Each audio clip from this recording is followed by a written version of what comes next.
so much. And thank you all who have joined us today to talk about establishing a vendor management program. We're really looking forward to today's session. Just to give you a brief background about me, once again, my name is Trina Jackson. I have over 16 years of experience as a quality assurance auditor. I also have regulatory experience as well. You can see my certifications there on the first slide.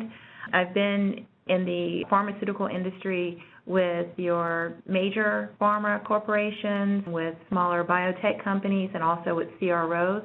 And I also have served as a consultant to all of the aforementioned types of companies as well. So I'll look forward to being able to present to you on today. So we'll go ahead and get started.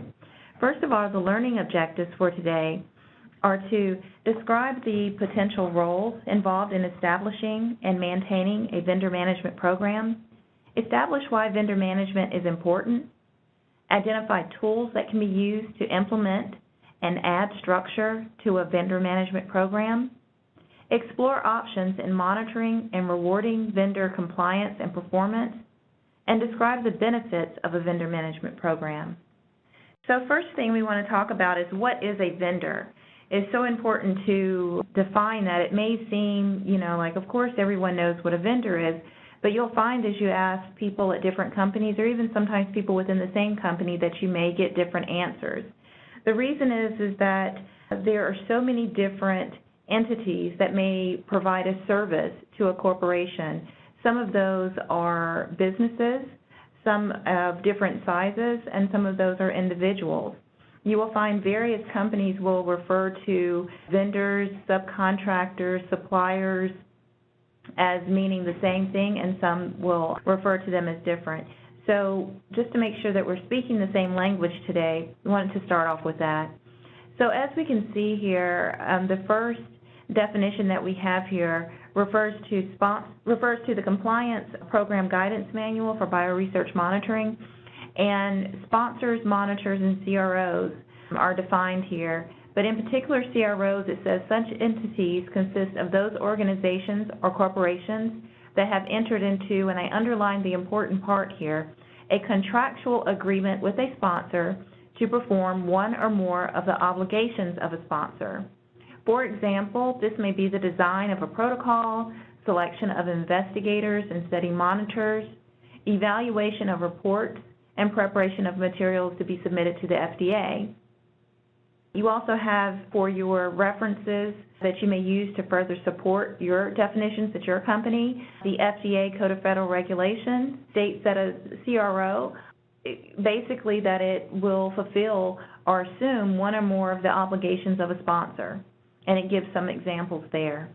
And the last reference that I'll give you is that of the ICH-GCP E6 guidelines, refers to a person or organization who is contracted by the sponsor to perform one or more of a sponsor's trial-related duties and functions. So as you can see with all three of these, the common theme is an entity that is performing or assuming the duties and functions of the sponsor. So let's continue to talk about what is a vendor and have a common definition for today's session.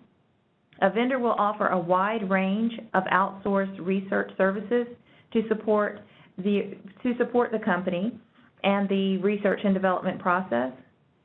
A vendor can range from your large international full-service organizations that offer, let's say, monitoring, the study protocol development, set up, all the way to data management, and for your clinical trials, they may also write your clinical study reports. They can offer services from the beginning to the end. And then you may have your more smaller specialty groups or companies that may offer very unique services, such as a capture device or tools that they may offer services for you to use them for that.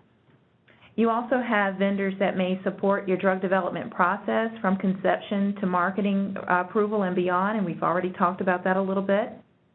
Other terms that can be used to describe a vendor may be subcontractor, contractors, or CROs. You may hear those terms as well. but for today's presentation, we'll be referring to them as vendors. That does not mean that the other terms are incorrect. It is all about how you define them for your organization and just making sure that you are consistent. I do want to point out, however, that a vendor is not the same as a supplier or a consultant. Those are usually handled differently, and we will talk about that a little bit more as we continue on.